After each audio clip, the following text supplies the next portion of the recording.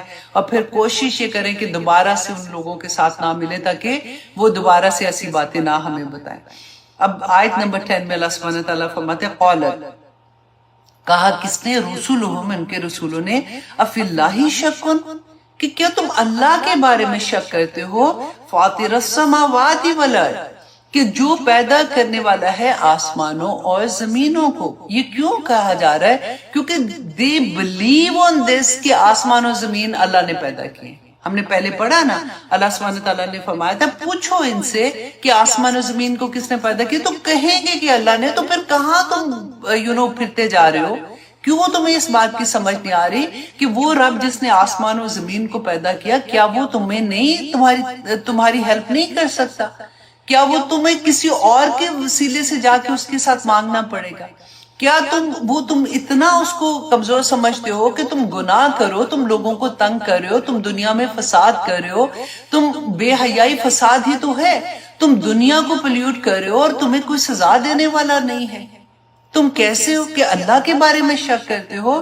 اللہ سبحانہ تعالیٰ فرماتے ہیں یدعوکم، اللہ تمہیں بلاتا ہے. اب دیکھیں ایک عام، اب اپنی زندگی میں دیکھیں کہ جب کسی کے گھر سے دعوت آتی ہے، فار ایگزامپل ہمارے ارد گرد کے لوگوں میں ایک کسی کا مقام ذرا بلند ہے، ہمارے نزدیک تو وہ پیسہ ہی ہوتا ہے نا، کہ بڑے کسی امیر بندے کے گھر سے دعوت آ جاتی ہے تو کیا حال ہوتا ہے. آپ کبھی غور کریں، مرتے ہیں لوگ کہ مجھے انویٹیشن ہی، اور جس کو آ جاتا ہے وہ سمجھتا واو جی مجھے تو انویٹیشن آ گیا ہے ادھر کا. ٹھیک ہے، اور یہاں پہ کون بلا رہا ہے؟ فاطر السماوات والارض، میرا اللہ مجھے بلا رہا ہے. اب سوچئے تو صحیح اس بات کو کہ اللہ سبحانہ تعالیٰ فرماتے ہیں کہ اللہ تمہیں بلا رہا ہے. کیوں بلا رہا ہے؟ لِيَغْفِرَ لَكُم مِّن ذُنُوبِكُم، تاکہ وہ تمہارے گناہوں کو معاف کر دے. کیونکہ گناہوں کا بوجھ واللہ اتنا بڑا ہوتا ہے. یہ جو ڈپریشن، یہ کچھ سیڈنس ہوتی ہے نا، ہمیں پتہ ہی نہیں چل رہا ہوتا کہ ہمارے ساتھ ہوا کیا ہے، کیونکہ ایکچولی وہ گناہوں کا بوجھ ہوتا ہے. اللہ سبحانہ تعالیٰ تمہیں کیوں بلا رہے ہیں کہ اللہ کی طرف آ جاؤ، اللہ تمہارے گناہ معاف کر دیں گے. اور دیکھیے سورت احقاف میں اللہ سبحانہ تعالیٰ اسی یدعونا کا میں پڑھی تھی کہ اللہ سبحانہ تعالیٰ فرماتے ہیں نبی ان سے کہہ دو کہ اے میری قوم، اللہ کی طرف بلانے والے کی بات مان لو، وہ اور اس پر ایمان لے آؤ، اللہ تمہارے گناہوں کو بخش دے گا. اور پھر سورۃ النساء کی آیت نمبر 110 میں اللہ سبحانہ تعالیٰ فرماتے ہیں اور جو شخص برے کام کرے یا اپنی جانوں پر ظلم کر لے اور پھر اللہ سے استغفار کرے تو وہ اللہ کو بہت بخشنے والا اور مہربان پائے گا. اللہ سے دعا کیا کریں کہ اللہ ہمیں توفیق عطا کر، کیونکہ توفیق بھی اللہ سبحانہ تعالیٰ عطا کرتے ہیں. لیکن جب ہم مانگیں گے، جب ہماری خواہش ہوگی، جب ہمارے اندر تڑپ ہوگی، تبھی اللہ وہ اذن بھی عطا کر دیتے ہیں کہ اللہ سبحانہ تعالیٰ فرماتے ہیں کہ استغفار کرنے سے اللہ تمہارے گناہ معاف کر دیں گے. اور پھر بعض گناہ تو دیکھیے ایسے ہوتے ہیں کہ ہم وضو کرتے ہیں تو ہمارے گناہ جھٹ جاتے ہیں، ایک نماز سے دوسری نماز کے درمیان میں جو ہمارے چھوٹے گناہ ہو رہے ہوتے ہیں وہ بھی معاف ہو جاتے ہیں، ایک جمعے سے دوسرے جمعے تک ہو جاتے ہیں. حج کر کے آتے ہیں تو بندہ بالکل ایسے ہوتا ہے جیسے نیو بورن پیدا ہوا ہے. اللہ سبحانہ تعالیٰ تو موقع دیتا ہے، ایک دفعہ پلٹ تو آؤ، مڑ تو آؤ ادھر، اللہ کے آگے آج جھک تو جاؤ، اس کے حکم ماننے کی تیاری تو کر لو، عہد تو کر لو کہ یا اللہ میں کروں گی. نہیں ہوگا نا واللہ اللہ سبحانہ تعالیٰ نے پھر معاف کر ہی دینا انشاءاللہ. کوشش دیکھنی ہے کہ میری نیت کیا ہے کہ میں اللہ کے احکامات مانوں گی. کیونکہ نبیوں کو ماننا کیا ہے، جو کہا تھا، جو ہم مشرکین مکہ کا پڑھے کہ وہ نبیوں کو نہیں مان رہے تھے، تو وہ کیا نہیں مان رہے تھے؟ نبی تو یہ نہیں کہہ رہے تھے میری عبادت کرو، رائٹ؟ داعی دین بھی کوئی نہیں کہہ رہا میری عبادت کرو. آپ کنیکشن بنا کے میں بتا رہی ہوں آپ کو، وہ بھی یہ نہیں کہہ رہا. پیغام تو اللہ کا دے رہے ہیں نا. تو اللہ سبحانہ تعالیٰ کے پیغام سے انکار کرنا، داعی دین کا انکار کرنا، یا رسولوں کا انکار کرنا، یا ولی اللہ جو آپ کے اس زمانے میں ہوتے ہیں، جو ولی اللہ تو اللہ اکبر. ہمیں سے کوئی بھی ہمیں نہیں پتا ہوتا کہ کون کون ہے، کہ اللہ سبحانہ تعالیٰ کا پیغام دینے والے جو بھی لوگ ہیں، اللہ سبحانہ تعالیٰ کس طرح سے پھر ان کا ساتھ بھی دیتے ہیں. تو اللہ سبحانہ تعالیٰ فرماتے ہیں، دیکھیں، اور صرف ایک چیز اللہ سبحانہ تعالیٰ نے بار بار بتا دیا کہ سورۃ النساء آیت نمبر 48 میں، ان اللہ لا یغفر، اللہ نہیں معاف کرتا، ان یشرک بھی، کہ اس کے ساتھ شرک کیا جائے، وَيَغْفِرُ مَا دُونَ ذَلِكَ، لیکن اس کے علاوہ اللہ سبحانہ تعالیٰ معاف کر دیں گے، لِمَن یشاء. پھر آگے دیکھیں، جس کو وہ چاہیں گے، اور اگر نہ چاہیں گے، ایسا نہیں اللہ سبحانہ تعالیٰ نے دیکھیں اس میں کہا کہ اللہ سبحانہ تعالیٰ پکا معاف کر دیں گے. اللہ سبحانہ تعالیٰ جس کو وہ چاہیں گے تو وہ معاف کر دیں گے. اس کے علاوہ اب دیکھیں کہ رسول اللہ صلی اللہ علیہ وسلم نے فرمایا کہ بندہ جب ایک گناہ کرتا ہے نا تو اس کے دل پہ ایک سیاہ نقطہ لگ جاتا ہے، اور جب وہ توبہ کرتا ہے، استغفار کرتا ہے نا، تو وہ نقطہ ہٹ جاتا ہے اور دل بالکل پاک کلیئر ہو جاتا ہے. لیکن اس دل میں اللہ سبحانہ تعالیٰ کی یاد نہیں بیٹھ سکتی جس کے اندر کوئی زنگ، کوئی نقطہ، کوئی اس طرح کی کثافت ہوگی. دل صاف ہوں گے، شیشے کی طرح پاک ہوں گے نا، تو اللہ سبحانہ تعالیٰ کی محبت، اللہ سبحانہ تعالیٰ کی ساری کرم جو ہے نا آپ لوگوں کو نظر آنا شروع ہو جاتے ہیں. تو رسول اللہ نے بتایا کہ ایک نقطہ لگتا ہے، استغفار کرتے ہیں، نقطہ ہٹ جاتا ہے. لیکن اس کے بعد بندہ اگر گناہ کرے اور استغفار نہ کرے تو پورا دل اسی طرح سے سیاہ ہو جاتا ہے. اور اسی کو اللہ سبحانہ تعالیٰ نے قرآن میں فرمایا تھا کہ کلا بل، ہرگز نہیں، بلکہ رعنا علی قلوبہم ما کانوا یکسبون، کہ ان کے دلوں میں زنگ لگ گیا ہے. کیوں؟ بما کانوا یکسبون، کہ جو وہ عمل کرتے تھے نا اس کی وجہ سے. دیکھیں، ہمیں بڑی آسانی سے ہم دوسروں کے عمل دیکھنے میں بڑے تیز ہوتے ہیں کہ وہ کافر جو ہیں ان کے عمل ایسے، تو وہ کیا ہندو ہیں تو ان کے عمل ایسے، تو فلاں کا عمل ایسے. کیوں کہتے ہیں ایسے؟ کہ جی وہ تو نمبر 1 یہ کہ وہ بتوں کی پوجا کرتے ہیں نا، اور کیونکہ وہ شرک کرتے ہیں. تو اللہ سبحانہ تعالیٰ نے سورۃ الفرقان آیت نمبر 43 میں فرمایا، ارأیت من اتخذ الہہ ہواہ، واللہ پاؤں کے نیچے سے زمین نکل جاتی ہے. اللہ سبحانہ تعالیٰ نے فرمایا، اے نبی، ارأیت، کیا آپ نے دیکھا ہے، من اتخذ الہہ ہواہ، کہ ایسے شخص کو جس نے اپنی خواہش نفس کو اپنا الہ بنا دیا. ہم تو کہہ رہے ہیں نا، نہیں ہم شرک نہیں کرتے، الحمدللہ ثم الحمدللہ، ہم اللہ سبحانہ تعالیٰ کی عبادت کرتے ہیں. لیکن اللہ سبحانہ تعالیٰ نے قرآن پاک میں رسول اللہ صلی اللہ علیہ وسلم سے کیا فرمایا؟ اپنے نفس کو اپنا خدا بنا لیا. افانت تکون علیہ وکیلا، پوچھا رسول اللہ صلی اللہ علیہ وسلم سے کہ کیا آپ ان لوگوں کے وکیل بنیں گے قیامت کے دن، ان کی شفاعت کریں گے قیامت کے دن؟ تو اپنے آپ کو آج دیکھنا ہے. آنیسٹلی کلاس کے بعد صرف یہ دیکھیں کہ میں اللہ کے احکامات سے پیچھے کیوں رہ رہی ہوں. خواہش نفس ہے، اور اس کے علاوہ اور کیا چیز ہے؟ میں اچھی نہیں لگوں گی، مجھے لوگ ایکسپٹ نہیں کریں گے، شاید دوست مجھے میرے چھوڑ دیں، میرے رشتہ دار چھوڑ دیں گے، میرا فلان لوگ میرا مذاق اڑائیں گے. تو پھر خواہش نفس کس کی ہوئی؟ خدا کس کو مانا؟ اللہ سبحانہ تعالیٰ نے. اسی لیے میں بار بار کہتی ہوں کہ قرآن بینہ ہے، آپ سوچئے تو صحیح. اور پھر حدیث میں آتا ہے کہ حضرت عبداللہ بن مسعود فرماتے ہیں کہ گناہوں سے اتنی پیاری بات ہے، توبہ کرنے والا شخص ایسا ہے جیسے اس نے کوئی گناہ کیا ہی نہیں ہے. 32 لاکھ دینار ان کے جو باقی بچ گئے تھے. وہ کہتے کہ اگر اس کو اندازہ لگایا جائے پاکستانی روپیز میں تو 51 ارب. آپ دیکھیں آج کل ہم ایسے ہی پریس ہو جاتے ہیں، فلاں کے پاس کیسے یہ صحابہ تھے، خالی ہاتھ آئے تھے مدینہ میں، اور اللہ سبحانہ تعالیٰ نے ان کو کیسے نوازا تھا. 51 ارب 74 کروڑ 77 لاکھ 82,400 روپے بنتا ہے اس کو اگر تقسیم کیا جائے. تو کہتے ہیں کہ ساری زندگی، اور اتنے سمپل تھے کہ اگر اپنے غلاموں، بے شمار غلام تھے ان کے، اگر غلاموں کے درمیان میں اپنے جو کام کرنے والے بھی تھے نا ان کے درمیان میں چل رہے ہوتے تھے تو کوئی پہچان بھی نہیں سکتا تھا کہ یہ ان کا مالک ہے. اس طرح کا حال تھا ان کا. اور وہ کہا کرتے تھے کہ ان کی زندگی کے جو اصول تھے کاروبار کے،